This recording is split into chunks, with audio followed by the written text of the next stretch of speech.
Salut tout le monde, aujourd'hui une fois n'est pas coutume, un galerie de toons centré sur un personnage assez récent, Lola Bunny. Oui, peut-être qu'elle n'en a pas l'air, mais cette demoiselle n'a même pas encore 25 ans. Enfin, d'un point de vue apparition dans les médias, je sais pas quel âge elle a dans son univers. Bref, Lola Bunny a en effet fait sa toute première apparition avec le film Space Jam, mais je vais y revenir sous peu. Lola est donc une lapine qui semblait avoir été faite pour aller de pair avec Bugs, quand les cartoons d'origine lui ont bien donné occasionnellement des love interests, mais seulement avec des personnages one-shot. Ce qui se rapprochait le plus d'une petite amie pour Bugs avant Lola, c'était le personnage de Honey Bunny, designé par Robert McKimson, et qui faisait son apparition dans les comics Looney Tunes durant les années 60 et 70.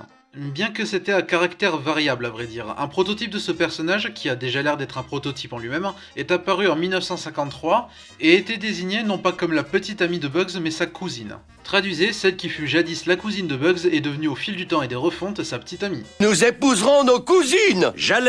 Mais qu'est-ce que tu racontes, Shelbyville? Pourquoi épouserions-nous nos cousines? Parce qu'elles sont mignonnes, tiens. Elle était aussi désignée comme une célèbre exploratrice parcourant l'Afrique, mais bon, ça relève plus de la petite trivia, tant ce personnage était sujet aux modifications. Et donc, d'un comics à l'autre, ça pouvait faire d'elle et de Bugs un vrai couple officiel, comme un couple non romantique, et parfois même des adversaires, tout dépendait de l'histoire en somme. Oui, on est bien dans une logique de non-continuité propre à beaucoup de cartoons dans la même veine. Toujours est-il que son design a été revu au fil du temps afin d'en faire pratiquement un Bugs Bunny numéro 2, mais en plus féminin dans l'apparence pour la distinguer. Ce design a été considéré comme officiel pour les produits dérivés des Looney Tunes des années 80 et 90. Vient alors la production de Space Jam. Il était envisagé d'intégrer le personnage en tant qu'équivalent féminin de Bugs Bunny et donc là encore casual looking. Parmi les suggestions, nous avons eu des designs comme ceux-là qui ont été rejetés pour une raison que je pense vous aurez remarqué aussi bien que moi.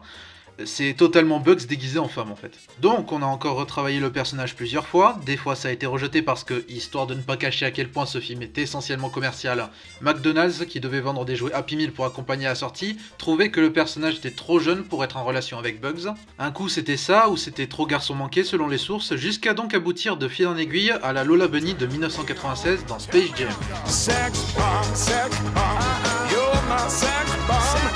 Alors il faut savoir que d'autres sources disent qu'un tel personnage avait été aussi ajouté dans l'espoir d'attirer un public féminin. Ouais, moi je pensais plutôt à un autre type de public dont je ne fais pas partie, mais bon, moi ce que j'en dis, Mais bref, c'est bel et bien à Space Jam que nous devons la toute première apparition de la Lola Bunny officielle. Une version bien sexualisée et très bonne en basket, de loin la meilleure joueuse parmi les toons donc, au moins quelqu'un qui pouvait montrer à un Michael Jordan absolument pas concerné que la situation n'était pas complètement désespérée. Et ben c'est à peu près tout.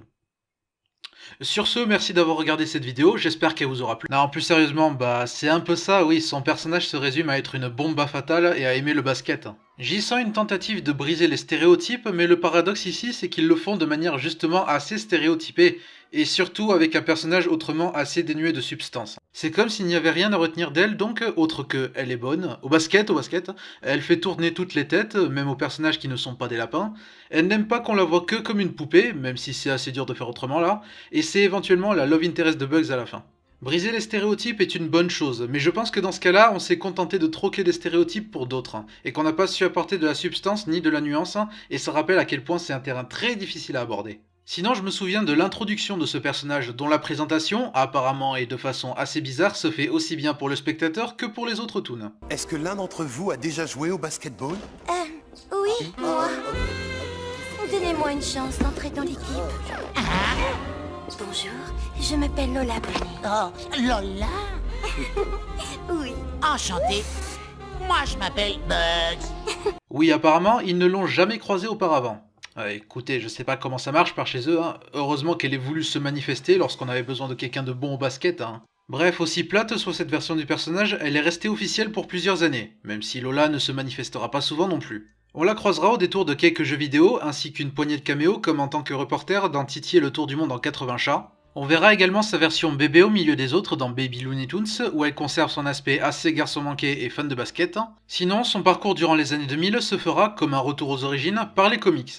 Comics que je suis certain d'avoir croisé au détour de mes magazines d'enfance, où Lola est une livreuse de pizza qui ira faire ses livraisons à des créatures surnaturelles. Oh sure, why not? Et même s'ils lui ont donné un caractère plus bugsien, à devoir déjouer des situations peu favorables pour elle en faisant appel à sa malice, elle garde un caractère assez proche de son apparition dans Space Jam. On est assez cependant dans le caractère de jeune femme qui se retrouve avec un boulot assez peu enviable et un caractère bien trempé, mais elle conserve son apparence bien sexualisée aussi. Même si, évidemment, ça ne vaut pas le maître en la matière. Mais oui, malgré cela, la tentative naissante de mieux l'intégrer comme un personnage Looney Tunesien se sentait quelque peu, avec des résultats plus ou moins probants. Arrive alors ce que beaucoup de fans ont considéré comme le phare dans la nuit quant à l'exploitation de ce personnage, le Looney Tunes Show. Alors j'ai déjà dit que je n'avais pas encore vu cette série, et c'est toujours le cas aujourd'hui, donc je parle en profane, mais j'ai fait mes petites recherches et vu des extraits pour les besoins de cette vidéo. Et Lola a ainsi complètement changé de personnalité avec cette série. De lapine sexualisée et compétitive, elle a dérivé pour devenir une jeune femme plus simple d'esprit, lunatique, moulin à parole et très attirée par Bugs. Alors tu veux que j'aide Daffy? Oui, Ce serait gentil de ma part si je le faisais. oui, Et tu aimes les gens gentils? oui. Donc si je donne des conseils à Daffy, alors là, tu m'aimeras.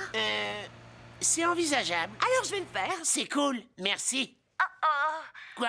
Tu veux plus? je vais vraiment rentrer dans un autre camion. Faut que je te laisse. Bye! Et pour ce que j'en ai vu, il est clair que c'est un certain pas en avant par rapport à Space Jam. Alors attention, ne me faites pas dire ce que je n'ai pas dit, je ne dis pas que rendre un personnage féminin plus simple d'esprit, c'est mieux que de la rendre forte et sexy. Il y a des personnages dans ce cas-là qui fonctionnent parfaitement bien. Mais c'est parce qu'ils avaient compris que pour cela, il fallait de la substance et de la personnalité. La Lola de Space Jam en est assez dépourvue, et est surtout là pour cocher des cases de façon très maladroite, autrement elle est sérieusement inexistante. La Lola du Looney Tunes Show, et là encore je dis ça pour ce que j'en ai vu, a bien plus de personnalité qui ressort d'elle. Déjà, elle s'intègre mieux dans l'univers Looney Tunes, car si elle a un caractère simple d'esprit, elle est aussi plus cartoonesque en ce sens, et ça la fait mieux se sentir comme un poisson dans l'eau au milieu de ses autres personnages loufoques, même avec l'aspect plus tranche de vie de cette série. Ensuite, plusieurs extraits avec elle m'ont beaucoup fait rire, en particulier dans le contrepoint qu'elle forme avec Bugs, qui a l'air bien plus sérieux face à elle. Oups, le voilà. Alors, salut. Rien. Un petit rendez-vous.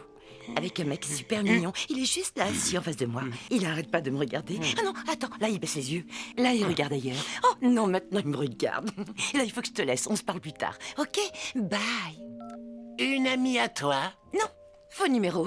L'univers des Looney Tunes est tant propice à l'exagération que le côté caricatural lui donne surtout une apparence plus loufoque, donc qui colle mieux au sein des autres.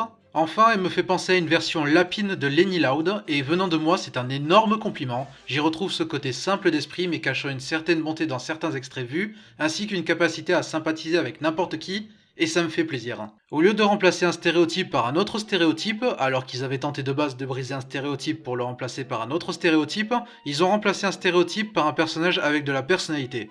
C'est bon, tout le monde suit toujours? Cette nouvelle version plaira ou non en fonction de la personne, je peux comprendre qu'elle soit également vue comme un stéréotype, mais en ce qui me concerne, pour ce que j'en ai vu, ça fonctionne. Et avec ça, je me sens bien plus à l'aise à l'idée de la considérer comme une Looney Tune, par le fait qu'elle s'intègre mieux dans cet univers, juste aussi loufoque que les autres. Et puis, le Looney Tunes Show fut hélas annulé au bout de 2 saisons. Mais il semblerait qu'elle puisse se croiser également au détour des New Looney Tunes. Ah oui, et aussi le téléfilm Court Lapin Court, où elle y tenait le rôle central et qui est dans la veine du Looney Tunes Show en termes de personnalité, dans un téléfilm qui est plutôt sympathique. Maintenant, je ne peux m'empêcher de me demander si on reverra le personnage au détour de Space Jam 2, et si c'est le cas, quelle version d'elle nous verrons?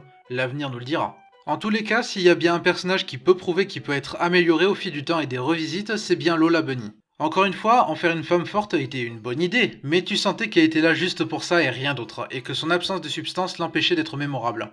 Enfin, vous savez, à part le caractère sexualisé à outrance. Maintenant, c'est un toon qui a bien été retenu pour sa personnalité, parce qu'elle est fun, adorable et qu'elle donne facilement le sourire.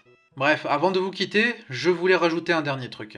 Alors vous vous dites peut-être, mais pourquoi tu parles d'un personnage qui avait la majeure partie de son existence au sein d'une série que tu n'as même pas vue? Eh bien j'ai choisi de parler de ce personnage maintenant parce que j'ai voulu à ma manière rendre hommage à la comédienne de doublage Odile Schmidt, la voix française de Lola Bunny. Entre autres bien sûr, elle avait aussi été la voix française régulière d'Eva Longoria par exemple, qu'il a incarné autant dans sa version Space Jam que sa version Looney Tunes Show. C'est surprenant de se dire qu'elle fut la voix française de Lola pour ces deux versions totalement différentes quand même.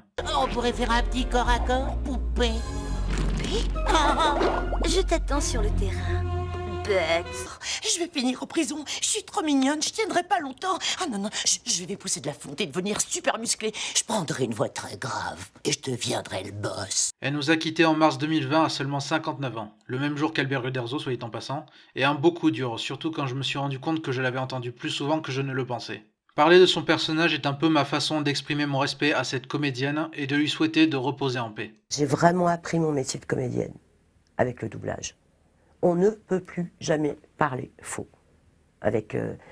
Il faut aller tellement vite, il faut avoir une telle oreille, Et il faut pouvoir se mettre tout de suite dans n'importe quelle situation que plus jamais on parlera faux. Et c'est ce qu'on nous demande dans le métier. Merci à vous d'avoir regardé cette vidéo et je vous dis à la prochaine pour une nouvelle chronique. Ciao!